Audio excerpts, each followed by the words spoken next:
എൻ്റെ പേര് സ്നേഹ. എൻ്റെ സ്ഥലം കൊല്ലമാണ്. ഞാൻ 2014 ചിറ്റൂർ ധ്യാനകേന്ദ്രത്തിലേക്ക് ആദ്യമായി വരുന്നത്.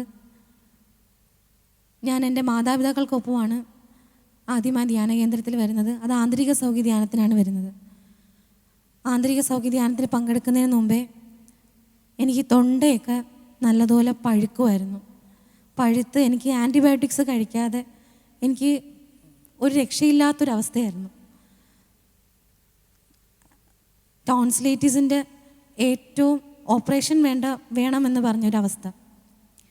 എനിക്ക് ആ ആന്തരിക സൗഖ്യ ധ്യാനത്തിൽ പങ്കെടുത്തതിന് ശേഷം എനിക്കതിനോട് പൂർണ്ണ സൗഖ്യം കിട്ടി. ആ പൂർണ്ണ സൗഖ്യത്തിലാണ് എനിക്കിങ്ങനെ പാടാനും ഈശോയെ സ്തുതിക്കാനുമുള്ള അനുഗ്രഹം ദൈവം തന്നത്. എനിക്ക് ആ സുഖമെടുത്ത് മാറ്റിയത് മാത്രമല്ല, എന്നെ കർത്താവ് അനുഗ്രഹിക്കാനും കൂടി കരമുയർത്തി. അതിനുശേഷം 2017 ഞങ്ങൾ ഓരോ വർഷവും മാതാപിതാക്കൾക്കൊപ്പം ധ്യാനം കൂടാൻ പോകുമായിരുന്നു. പക്ഷേ 2017 ഞാൻ ആദ്യമായി എബായിഡ് ധ്യാനം കൂടി. ഞാൻ ഈശോയെ സ്നേഹിക്കാൻ തുടങ്ങിയത് അന്നേരമാണ്. ആന്തരിക സൗഖ്യ ധ്യാനത്തിൽ പങ്കെടുത്ത സമയത്ത് തന്നെ എൻ്റെ പപ്പയ്ക്ക് നല്ല മദ്യപാനവും പുകവലിയും ഒക്കെ ഉണ്ടായിരുന്നു. അന്ന് ഞങ്ങൾക്ക് വീടില്ലായിരുന്നു, സ്വന്തമായ ഭവനമില്ലായിരുന്നു. പപ്പ അതെല്ലാം അതിലൂടെ ഉപേക്ഷിച്ചതിന് ശേഷം ഞങ്ങൾക്ക് പിറ്റേ വർഷം ഒരു വീട് തമ്പുരാൻ തന്നു. ഞങ്ങൾക്ക് സ്വന്തമായി കയറി കിടക്കാൻ ഒരു ഭവനം നൽകിയതിന് ദൈവത്തിന് ആദ്യം നന്ദി പറഞ്ഞു. പിന്നീട് ആവശ്യം ഒരു ജോലി സ്ഥാപനമായിരുന്നു.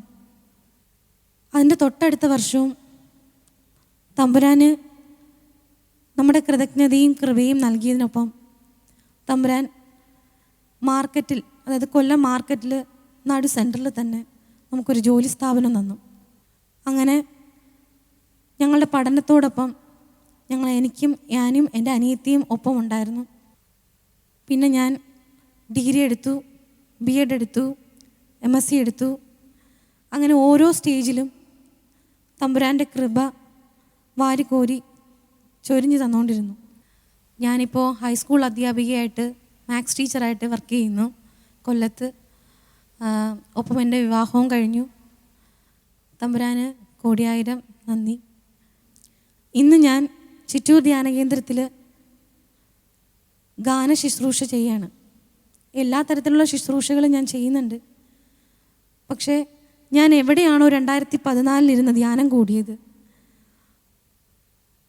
അതേ പൊസിഷനിലാണ് ഞാൻ ഇന്നവിടെ നിന്ന് ശുശ്രൂഷ ചെയ്യുന്നത്. ഇത്രയും വർഷത്തിന് ദൈവം തന്ന നന്മകൾക്ക് കോടിയായിരം നന്ദി മാത്രമാണ്.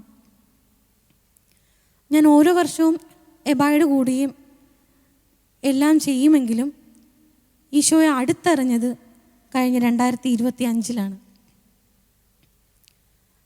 2025 ഞാൻ ശുശ്രൂഷയ്ക്ക് വേണ്ടി ഇറങ്ങിത്തിരിച്ചു.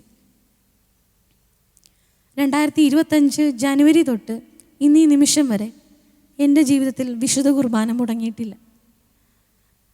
വിശുദ്ധ കുർബാന മുടങ്ങി എനിക്കൊരു ദിവസം ഇല്ല.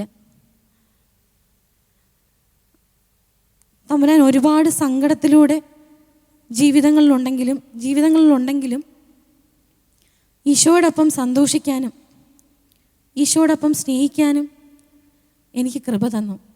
ഓരോ കൃപകൾക്കും തമ്പുരാന് നന്ദി മാത്രമേ ഉള്ളൂ. പഠിത്തത്തോടൊപ്പം എനിക്ക് പാടാനും ഒരുപാട് അനുഗ്രഹങ്ങൾ തമ്പുരാൻ തന്നു. കാസറ്റുകളിൽ പാടാനും എൻ്റെ ഏറ്റവും വലിയ ആഗ്രഹമായിരുന്നു കെസ്ട്രേറ്റിൻ്റെ കൂടെ പാടണമെന്നൊക്കെ. കെസ്ട്രേറ്റിൻ്റെ കൂടെ ബാക്കപ്പ് വോക്കൽ ചെയ്യാനും എനിക്ക് പറ്റി. അതിനും എനിക്ക് കോടിയായിരം നന്ദിയുള്ളൂ തമ്പുരാനോട്. ദിവ്യകാരുണ്യത്തിൽ എനിക്ക് ഈശോയെ കാണാൻ സാധിച്ചു. ഈശോയോടൊപ്പം സഞ്ചരിക്കാൻ, ഈശോയോട് സംസാരിക്കാൻ സാധിച്ചു. എനിക്കങ്ങനെ കൂടുതൽ നേരമൊന്നും ദിവ്യകാരുണ്യത്തിന് മുമ്പിൽ ഇരിക്കാൻ സാധിക്കത്തില്ലായിരുന്നു. പക്ഷേ ഇപ്പം പല കാര്യങ്ങളും ഞാൻ ഈശോയോട് സംസാരിക്കുന്നത്, ഞാൻ ഈശോയോട് കത്തെഴുതിയാണ് സംസാരിക്കുന്നത്. എനിക്കങ്ങനെ ഈശോയെ സ്നേഹിക്കാൻ കഴിഞ്ഞതിൽ 1000 നന്ദി. എനിക്കും എൻ്റെ കുടുംബത്തിനും ഇപ്പം മധ്യസ്ഥ പ്രാർത്ഥനയിലൂടെ എൻ്റെ കുടുംബം ചിറ്റൂർ ധ്യാനകേന്ദ്രത്തോട് ചേർന്ന് നിൽക്കുന്നു. എനിക്കും എൻ്റെ കുടുംബത്തിനും ദൈവം ചൊരിഞ്ഞു തന്ന അനേകായിരം നന്മകൾക്കും ദൈവത്തോട് നന്ദി പറയുന്നു.